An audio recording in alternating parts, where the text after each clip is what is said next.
अस्सलाम वालेकुम, मैं हूँ नादिया अनवर और उम्मीद करती हूँ आप सब खैरियत से होंगे। नाज़रीन, बजट का इंतज़ार था, बजट आ गया। बजट के बाद जो है जो मामलात थे वो काफ़ी खुश आइन रहे। अगर हम स्टॉक मार्केट की बात करें, क्योंकि उससे पहले काफ़ी बातें चल रही थी और काफ़ी जो है एक पैनिक सिचुएशन थी, जैसे कि हमने अपने गुज़िश्ता प्रोग्राम्स में भी इस हवाले से डिस्कशन की। लेकिन बजट के बाद जो है ईद भी एक्सपेक्टेड थी, तो ईद से पहले भी मार्केट में जो है बड़ी एक तेजी आई, जिसकी वजह से हम ये भी कह सकते हैं कि मार्केट ने जो है ईद से पहले जो है स्टॉक मार्केट वालों को ईदी दी।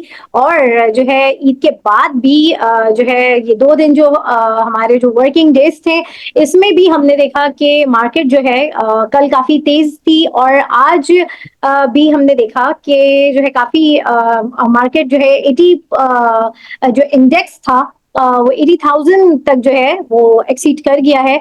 और लेकिन आज हमने ये भी देखा कि 600 समथिंग कुछ पॉइंट्स जो हैं वो मार्केट जो है वो माइनस भी हुई। क्या सिलसिला है, क्या सारी ये चीजें हैं, इनके ऊपर हम बात करेंगे। और आज हमारे साथ इन सारी बातों के ऊपर बात करने के लिए हमारे साथ जो मेहमान मौजूद हैं, जी हाँ, वो हैं अमीन गफ्फार साहब। और उनसे हम इन सारी चीजों के ऊपर बात करेंगे। तो चलिए उन्हें वेलकम करते हैं। अस्सलाम वालेकुम सर। वालेकुम सलाम। जी सर, सबसे पहले तो मुझे आज जो है मार्केट का एक ओवरव्यू चाहिए, क्योंकि अभी जो है आज लास्ट वर्किंग डे भी था। और कल मार्केट ने बड़ा एक अच्छी परफॉर्मेंस दी, बहुत तेजी रही। लेकिन आज भी इंडेक्स की पॉइंट ऑफ व्यू से देखें तो काफी ज्यादा अच्छा था। लेकिन ये कि फिर माइनस भी हो गई मार्केट। तो थोड़ा सा इसके ऊपर आप जो है आज की मार्केट के ऊपर अपना एक ओवरव्यू दीजिए। देखिए, आज मार्केट जब जब ओपनिंग मार्केट बहुत अच्छी हुई। तकरीबन 11-1200 के करीब मार्केट प्लस हुई। 80,000 का जो बैरल था वो क्रॉस किया। फिर इसके बाद प्रॉफिट टेकिंग आई, जो हम ये एक्सपेक्ट करते हैं। बल्कि हम हमेशा ये देखते हैं कि जब नया इंडेक्स आता है तो फंड की सेलिंग आती है। एक फंड का टारगेट होता है कि इस इंडेक्स में हम सेल करेंगे। जैसे कि इंडिविजुअल पर्सन होते हैं, वो बोलते हैं कि हमको 5-10 रुपए मिलेंगे तो हम इसको सेल कर देंगे, प्रॉफिट इतना है। तो फंड का ये होता है कि इनका टारगेट होता है इंडेक्स का, और दूसरा इनका टारगेट ये होता है कि 5%, 2% अगर इनको प्रॉफिट हो रहा होता है तो ये सेल कर देते हैं, क्योंकि इनका टर्नओवर भी बहुत बड़ा होता है, तो इनका प्रॉफिट भी बहुत बड़ा हो जाता है। और फिर दोबारा इनको जब ये सेल करते हैं तो मार्केट में एकदम से प्रेशर आ जाता है। 4-5 बड़े बड़े जो फंड सेल करते हैं कि 80,000 इंडेक्स हो गया, नया इंडेक्स आया, इस पर सेल करो। तो वो फिर मार्केट एकदम से धड़ाम नीचे जाती है। जैसे हमने देखा कि मार्केट 1200 पॉइंट प्लस होके 600, 650 के करीब मार्केट माइनस आ गए, फिर मार्केट ने कवर किया। तो ये इनकी समझ लो कि आज मार्केट तकरीबन 17-18, 2000 पॉइंट की मार्केट में अप डाउन हुआ। तो इनकी फंड वालों की अच्छी खासी, मतलब इनकी कमीशन बन गई और अच्छी खासा इनका प्रॉफिट हो गया।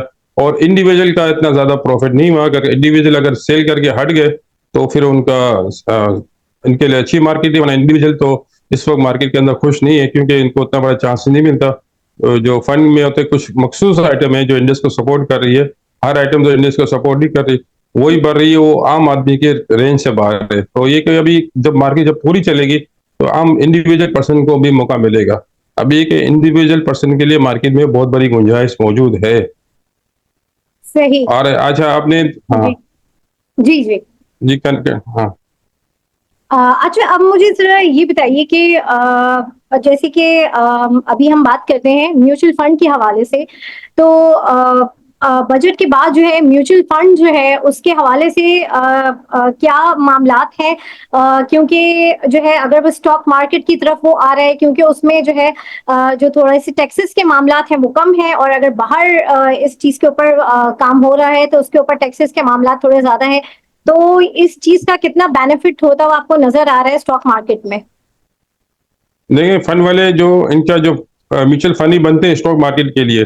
मगर ये कि जो बीच में जो फिक्स इंटरेस्ट रेट बहुत ज्यादा हो गया था, तो स्टॉक मार्केट में रिटर्न कम था, बल्कि स्टॉक मार्केट डाउन ही डाउन जा रही थी।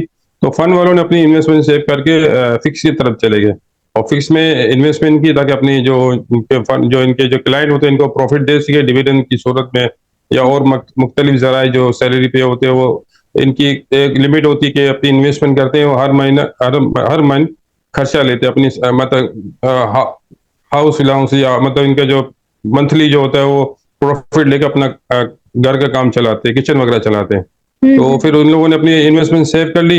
अब ये कि गवर्नमेंट ने ये किया कि आप स्टॉक मार्केट में अगर इन्वेस्टमेंट करेंगे तो आपको 15% टैक्स लगेगा, अगर बाहर की तरफ जाएंगे तो आपको 25% टैक्स लगेगा। तो ये कि फंड वाले को अब ये स्टॉक मार्केट में ज्यादा बेनिफिट हो गया, क्योंकि कहीं बाहर जाएंगे तो इनको 25% टैक्स बहुत ज्यादा होता है। और यहाँ पे आपके साथ प्रॉफिट भी होता है, कैपिटल गेन भी होता है और डिविडेंड भी आता है, अगर आप मार्केट के अंदर अच्छी इन्वेस्टमेंट करते हैं या अच्छी आइटम के अंदर। और दूसरा कि ये इंटरेस्ट रेट कम हो गया तो कंपनी के प्रॉफिट भी कम बढ़ना शुरू हो गए, और जो इनका पे आउट था वो दूसरी रेट के हिसाब से वो भी डिस्काउंट पे, क्योंकि ऐसी कुछ आइटम है जो साल के 12 रुपए देती है, 14 रुपए देती है, उसके साथ साथ कैपिटल गेन भी देती है। जैसे आपने लाख रुपए के कोई अगर इन्वेस्टमेंट की हुई अच्छे डिविडेंड वाली, तो आपको एंड में देखेंगे तो आपको 10-12 रुपए डिविडेंड मिल जाएगा, और 20-25 रुपए एक्स्ट्रा प्रॉफिट हो जाएगा, जैसे 1 लाख के 1.25 लाख हो गए और डिविडेंड अलग आया। तो ये स्टॉक मार्केट की बेनिफिट है। तो इसमें अगर आपने सही और रिसर्च की और बाकायदा प्रॉपर तरह के बैलेंस शीट पढ़ी और उनका फंडामेंटल देखा, RSI देखा, तो इसमें लोग कमाते हैं। खास करके मैंने ऐसे लोगों को देखा है जो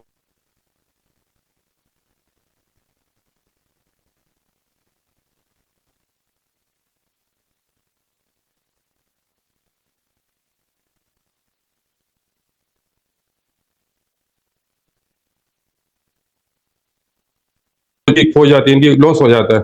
तो ये मेरी एडवाइस है कि आप अच्छे ब्रोकर के पास काम करें और अच्छी आइटम के अंदर काम करें, डिफॉल्टर सेक्टर में काम करें, मगर लिमिटेड काम करें, ज्यादा तो अच्छी आइटम के अंदर काम करें, ताकि आपका अगर आप वक्ती तौर पे अगर मार्केट डाउन भी हो जाती है तो आपका रेट भी आ जाएगा, आपको प्रॉफिट भी होगा, इसके अलावा आपको डिविडेंड भी मिलेगा। तो अच्छी आइटम वाले काम करने वाले हमेशा कामयाब रहते हैं।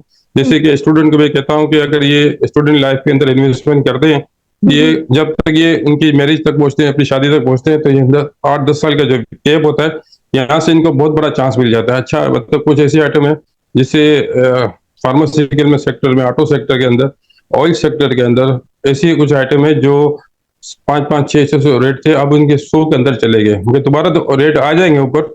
तो ये इनको एक बेनिफिट मिल जाता है 4-5 साल का, कि इसमें आप इन्वेस्टमेंट करते रहे, जैसे कि कमिटी डालते हैं, कुछ कुछ ना कुछ अपनी सेविंग करके यहाँ इन्वेस्टमेंट करें, ताकि इंशाल्लाह यहाँ पे बहुत बड़ा मतलब एक चांस मिल जाएगा। तो ये इस किस्म की मार्केट है। सही, बिल्कुल। अच्छा, आज की अगर हम मार्केट की बात करें तो आज जो है हमने हब पावर में देखा, हबको को एक तो अपर लॉक लगा। अ, थोड़ा सा आप बताएं कि आज हबको में इतनी तेजी थी, उसकी क्या वजह थी? तो थोड़ा सा इस हवाले से आप बताएं हमें।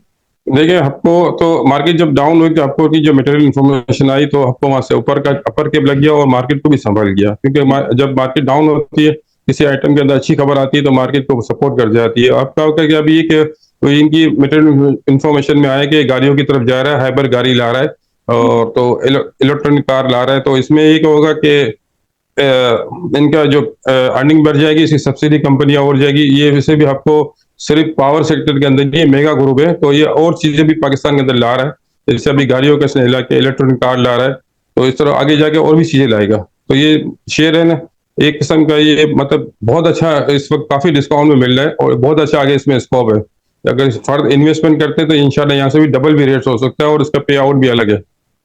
सही। अच्छा सर, पेल के हवाले से थोड़ा सा बताएं कि पेल की क्या आज जो है वो परफॉर्मेंस रही है, और जो इनकी अप्लायंसेज हैं वो आप कुछ इस तरह के वो टेक्नोलॉजी को मुतारिफ करवा रहे हैं जिससे जो है बिजली जो है कम कंज्यूम हो। तो क्या है इसके हवाले से थोड़ा सा आप बताएं, पेल का जो है आज का क्या? देखिए, पहल की जो आवाज है मार्केट के अंदर के नई टेक्नोलॉजी ला रहा है, जो फ्रिज है, वॉशिंग मशीन है, हाइबर पे ला रहा है, तो इस किस्म की चीजें ला रहा है। तो इसमें ये होगा कि इनकी टेक्नोलॉजी नहीं आ जाएगी तो इनका प्रॉफिट भी हो जाएगा, इनकी सेल बढ़ जाएगी। तो इसमें अब इनके शेयर के आज पूरे दिन मार्केट माइनस में भी गई, मगर इनके शेयर में थोड़ी भी गिरावट ही नहीं आई, मामूली सी वक्ती तौर पर आई, फिर दोबारा बढ़ गए। तो इसमें अभी यहाँ से 5-10 रुपए के और जंप के चांस है। जैसे इनकी अभी रिपोर्ट आ जाएगी कि हाइबर वाली चीजें ला रहा है, तो फिर मार्केट देखे एकदम से जंप कर जाएगी। सही। अच्छा अच्छा सर, जैसे कि आफ्टर बजट जो है कुछ सेक्टर जो है जो टेक्निकल सेक्टर्स को हम कहेंगे, कुछ इस तरह के सेक्टर्स उसमें काफी अच्छी परफॉर्मेंस देखने को मिली, जैसे कि सीमेंट सेक्टर हो गया, स्टील सेक्टर हो गया। तो आगे अभी फर्दर आपको और क्या लग रहा है इन सेक्टर्स में? देखिए, अभी तो आज एक तो 80,000 का पॉइंट का बैरल था, वो उस पर प्रॉफिट बनता था, वो प्रॉफिट टेकिंग आ गई, और दूसरा है कि बजट पास होने की जो बातें हो रही है, बजट पास नहीं हो रहा, जैसे बजट पास हो जाएगा तो फिर मार्केट में एक नई रैली बन जाएगी। मार्केट ने अपने आप को डिस्काउंट कर लिया, अब जगह मौजूद है। और दूसरी आपको फर्दर एक बात बताऊं कि इंटरेस्ट रेट आगे जाके 15% हो जाएगा। अभी साढ़े 20% है, इससे कम होकर 15% हो जाएगा तकरीबन 6 से 8 महीने के दरमियान। क्योंकि अभी हम देख रहे हैं कि जो लीजिंग कंपनी है ऑटो वगैरह, ये 15% में लोगों को, अपने कस्टमर को दे रही है। 3 साल का इनका जो पीरियड होता है पेमेंट का, 3 साल का या 4 साल का, वो 15% के हिसाब से दे रही है। तो इसमें आगे बहुत जैसे चांस है कि इंटरेस्ट रेट कम होने का। तो जब जैसे 15% इंटरेस्ट रेट हो जाएगा तो फिर आप देखेंगे लीजिंग वाले 12% में देंगे। तो इससे लग रहा है कि आगे जाके बेहतरी होगी और इंटरेस्ट रेट बहुत कम होगा। तो जैसे इंटरेस्ट रेट कम होगा तो मार्केट एकदम से शूट कर जाएगी। आप इंडेक्स को ना देखें, रेट वाइज देखें, रेट वाइज बड़ी गुंजाइश मौजूद है मार्केट के अंदर। सही। अच्छा सर, इंडेक्स की बात के ऊपर मेरा एक सवाल है आपसे कि जो है मार्केट कैपिटलाइजेशन तो इतनी है नहीं। जैसे कि अगर हम कंपैरिजन करें दूसरे ममालिक से, जैसे हमारे जो आसपास के जो हमारी नेबरिंग कंट्रीज हैं, ठीक है, अगर हम उनसे मुआवजा करें तो हमारा जो कैपिटल जो है वो मार्केट कैपिटलाइजेशन है वो इतनी है नहीं। तो इंडेक्स इतना ज्यादा हाई जा रहा है, क्या वजूहात है उसकी? क्या मामलात हैं? देखिए इंडेक्स में तो एक तो हमारा डिविडेंड बोनस वगैरह ऐड हो जाते हैं। दूसरे कि इंडेक्स के अंदर आइटमें भी चेंज होती रहती है। अगर कोई आइटम डाउन हो जाती है उसको निकाल देते हैं, किसी आइटम की अच्छी परफॉर्मेंस होती है तो उसको चेंज करके डाल देते हैं और इंडेक्स को ऊपर ले जाते हैं। जैसे लग रहा है कि किसी किस्म का गवर्नमेंट का प्रेशर है कि भाई आप इंडेक्स को ऊपर ले जाए, तो ये इंडेक्स तो ऊपर ही जाएगा। जैसे कि वो जिसको रेगुलेटर को ड्यूटी लगाई हुई कि आप इंडेक्स को ऊपर ले जाना है, तो वो अपनी कोई ना कोई इससे जुगाड़ करके कोई आइटम को निकाल के दूसरी आइटम को डाल के वो अपना इंडेक्स को तो मेंटेन कर रहा है। और रेट वाइज काफी मतलब गुंजाइश मौजूद है इस मार्केट के अंदर। देखिए जैसे 53,000 पॉइंट के 2017 में, हमारी 16-17 में 53,000 पॉइंट मार्केट थी, तो हमारी मार्केट उस वक्त $100 अरब की थी।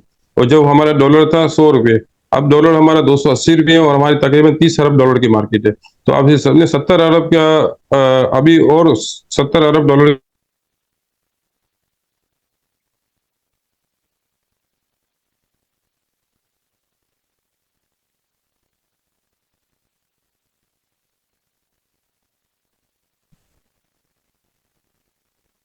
कम होगा, कंपनियां तरक्की करेगी, हमारा रुपया स्टेबल होगा, तो फिर सब चीजें हो जाएगी। मगर एकदम साथ तो होगी, साथ तो नहीं होगी, मगर मार्केट में गुंजाइश बहुत मौजूद है कि आपको यहाँ से क्या कह रहे हैं कि मार्केट बहुत बढ़ गया, अब यहाँ स्टॉक में इन्वेस्टमेंट नहीं करना चाहिए, अब मजीद बढ़ेगी नहीं, तो इसी को बात नहीं है। यहाँ से बहुत गुंजाइश मौजूद है, मगर आपके लिए आपको स्टडी करनी पड़ेगी, अच्छे ब्रोकर के हाउस के पास जाना पड़ेगा।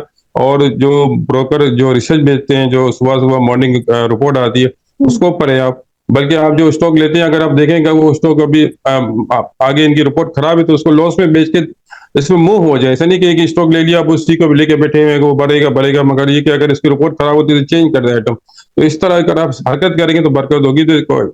तो ये मार्केट में रिपोर्ट पढ़ने का और मटेरियल इन्फॉर्मेशन भेजने के जिससे ग्रुप वगैरह चलते हैं, इसलिए बेचते हैं ताकि लोगों को वक्ती तौर पर ऑन द स्पॉट इंफॉर्मेशन मिल जाए कि आप इनकी जो इन्वेस्टमेंट है कहाँ जा रही है, अपर की तरफ जा रही है, डाउन की तरफ जा रही है, तो उसको भी पढ़ें। क्योंकि आप एक किस्म के समझ लो कि बिजनेस कर रहे हैं। जैसे जॉब करता है आदमी, तो जॉब में सारी चीजें उसको मेंटेन करते हैं, इस तरह ये बिजनेस है, इसको भी सारी चीजें मेंटेन करेंगे तो इंशाल्लाह जरूर कमाएंगे।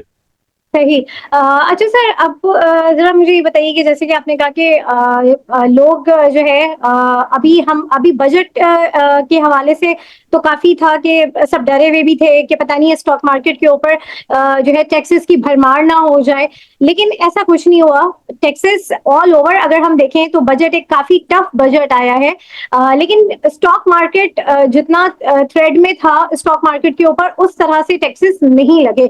तो आपको लगता है कि स्टॉक मार्केट जो है हमारी जो मईशत है उसको चलाने में किस हद तक कितना किरदार अदा करता है?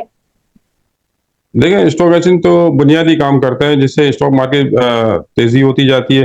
तो उसमें लोकल इन्वेस्टमेंट भी आती है, जो ओवरसीज पाकिस्तानी की भी इन्वेस्टमेंट आती है, फॉरेन इन्वेस्टमेंट भी आती है।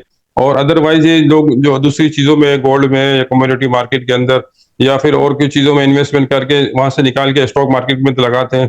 तो ये फिर एक मुल्क का जो पहिया चलना शुरू होता है। जैसे स्टॉक मार्केट में किसी ने प्रॉफिट किया तो उसने यहाँ से कोई और चीज खरीद ली, और ये अगर फॉरेन इन्वेस्टमेंट आती है तो जो हमारी इंडस्ट्री वगैरह लगती है उनको सपोर्ट करती है। तो ये ये मतलब ये की है स्टॉक मार्केट, वहां से अगर ऑन होती है तो फिर सारी चीजें चलना शुरू हो जाती है। तो दूसरी ये कि स्टॉक मार्केट से ही सारी चीजों का जो दूसरे मुल्कों का जो जायजा ले जाता, अगर आप सर्वे करते हैं कि कौन सा मूल्य अच्छा है तो उसी स्टॉक मार्केट को देखा जाता है। तो इस तरह स्टॉक मार्केट का जो किरदार है, बुनियादी किरदार है। दूसरा, बजट में जो हमारे स्टॉक मार्केट में जितना बड़ा टैक्स नहीं लगे, फाइलर नॉन फाइलर को लगा है, और स्टॉक मार्केट में नॉन फाइलर बहुत कम है, फाइलर ज्यादा है। ट्रेडिंग वाले भी ज्यादा फाइलर है, डिविडेंड वाले भी फाइलर ज्यादा है। कुछ ऐसे लोग हैं जो मतलब ओल्ड एज वगैरह के या फिर नए कोई छोटे छोटे अकाउंट है, वो नॉन फाइलर है। बाकी तकरीबन तो फाइलर ही हैं, और जो नॉन फाइलर थे वो भी फाइलर हो रहे हैं, ताकि इनको जो टैक्सेस वगैरह डिविडेंड वगैरह पे जो 15% लगे, अभी 45% तो बहुत ज्यादा हो जाता है। तो ये भी सोच रहे हैं कि चेंज होने का। तो खैर गवर्नमेंट ने एक अच्छा किया कि नॉन फाइलर को ज्यादा सख्ती की है, तो इसलिए कि फाइलर लोग हो रहे हैं। तो इंशाल्लाह यहाँ स्टॉक में तकरीबन मेरे ख्याल से आगे जाके 100% फाइलर हो जाएंगे। अभी तो 98% तो फाइलर है, और 100% हो जाएंगे। तो ये कि अच्छी मूवमेंट हो जाएगी। और दूसरा है कि नया अकाउंट खुलता है वो भी फाइलर ही खुलता है, नॉन फाइलर तो अभी अकाउंट नहीं खुलता, क्योंकि वो देख रहा है कि उसको ब्रोकर ही मना कर देते हैं कि भाई आपको कुछ फायदा नहीं है, सारा आपका जो प्रॉफिट होगा टैक्स में कट जाएगा, और दूसरा लॉस आपका एग्जिस्ट नहीं होगा। फाइलर का ये लॉस एग्जिस्ट हो जाता है, किसी में आपने कमाया किसी में लॉस किया तो उसका एग्जिस्ट करके गवर्नमेंट प्रॉफिट लेती है। अगर ज्यादा लॉस होता है तो टैक्स नहीं लेती। और नॉन फाइलर में ये कि आपको लॉस हो गया, अगर प्रॉफिट हुआ तो प्रॉफिट भी काट लेगी, नॉन फाइलर एग्जिस्ट नहीं करेगी। तो ये फाइलर में बहुत बड़ा सपोर्ट है, तो लोग यहाँ नए अकाउंट भी फाइलर के आ रहे हैं। सही। अच्छा सर, अब जरा मुझे ये बताइए, मंडे को मार्केट को आप किस तरह से देखते हैं? क्या मार्केट में तेजी जो है वो बरकरार रहेगी? क्या मामलात रहेंगे? और जो है किस सेक्टर को आप देख रहे हैं कि इन सेक्टर्स में बहुत अच्छी मूवमेंट हो सकती है?